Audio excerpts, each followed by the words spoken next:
आज देहरादून के press club में न्याय धर्म सभा राजनीतिक पार्टी द्वारा उत्तराखंड विधानसभा चुनाव 2022 हेतु 111 न्याय प्रस्तावों के प्रतिपादक व संस्थापक परम पूज्य श्री अरविंद अंकुर जी द्वारा न्यायशील चुनावी घोषणा पत्र का विमोचन किया गया। राष्ट्रीय मीडिया प्रभारी चंद्रसेन जी ने कहा, न्याय धर्म सभा का मुख्य उद्देश्य जनता को आर्थिक न्याय, आध्यात्मिक न्याय एवं राजनीतिक न्याय प्रदान करना है। सत्ता में आते ही न्याय धर्म सभा का मुख्य उद्देश्य जनता को आर्थिक न्याय, आध्यात्मिक न्याय एवं राजनीतिक न्याय प्रदान करना ही उनकी मुख्य प्राथमिकता होगी। सर्वप्रथम न्याय प्रस्ताव नंबर 53 महालोकतंत्र लागू करने का प्रयास किया जाएगा। इसके लागू होते ही जनता को शासन संबंधी मामलों में 12 मताधिकार एवं प्रशासन संबंधी मामलों में 12 निषेधाधिकार प्राप्त हो जाएंगे तथा न्याय धर्म सभा के न्याय प्रस्ताव क्रमांक 15 के अंतर्गत जनता को शिक्षा, रोजगार, आवास, चिकित्सा आदि प्राप्त हो जाएंगे। प्रत्येक ग्राम पंचायत को बिजली, पानी, सड़क, इंटरनेट आदि की सुविधाएं प्रदान की जाएंगी। हम हैं आज़ाद न्यूज़ चैनल के लिए देहरादून से शराफत मिर्जा की रिपोर्ट।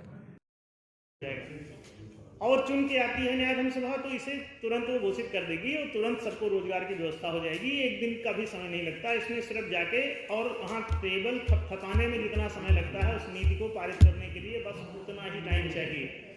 कोई गरीबी नहीं होती, कोई बेरोजगारी नहीं होती, सबको रोजगार दिया जा सकता है। न्याय धर्म सभा चुनाव जीतने के बाद पहले ही दिन इन सब चीज़ों को कर सकेगी।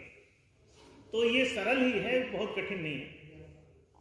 आपकी पार्टी इन प्रस्तावों को जनता के समक्ष रख रही है और चुनावी मुद्दा में जनता के सामने रख रही है और उनको लागू करने के लिए क्या पार्टी ने, ये जितनी भी पार्टी हैं, सरकार है, उनको ये प्रस्ताव नहीं दिया गया लागू करने के लिए? सारे प्रस्ताव पिछले 10 सालों से 15 सालों से सभी सरकारों को दिए गए हैं। सब हमारे पास सबके साथ पत्र व्यवहार हैं, मुलाकातें हैं, मुख्यमंत्रियों से, प्रधानमंत्री के साथ पूरी वार्ताएं हैं, सभी को दिया गया है। सब उनके ज्वाइन करते ही उनको पहुँचाया गया है। नया मुख्यमंत्री बनते प्रदेशों में दिया गया है, नया प्रधानमंत्री बनते हुए दिया गया है।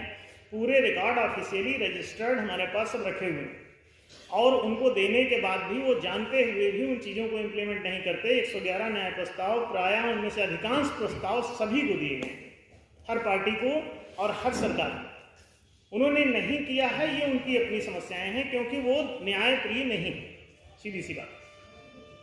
आपकी जो पार्टी है, आपने अभी बताया कि इसके पास में कोई बहुत अच्छा इंफ्रास्ट्रक्चर भी नहीं है, कोई बहुत एक पैसा भी नहीं है, और तो ऐसे में जबकि पार्टियों को जनता तक जाने के लिए बहुत सारा धन खर्च करना पड़ता है, बहुत सारे उपाय अपनाने पड़ते हैं, तो ऐसे में आखिर जनता तक ये सारी चीज़ें कैसे पहुंचेंगी? और क्योंकि बिना जनता के समर्थन के तो पार्टी कभी सत्ता या उसमें आ नहीं पाएगी, तो आखिर इसको आगे कैसे बढ़ाया जाएगा?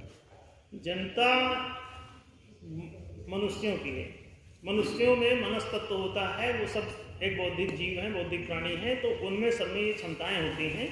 वो स्वतः न्यायप्रिय होते हैं सदा, और जब वो न्यायप्रिय ही हैं तो उनको समझाने की कहाँ जरूरत है, तो न्याय सुनते ही उनकी प्रियता सिद्ध हो जाती है और वो जन समर्थन जनता एक दूसरे को खुद बता देगी।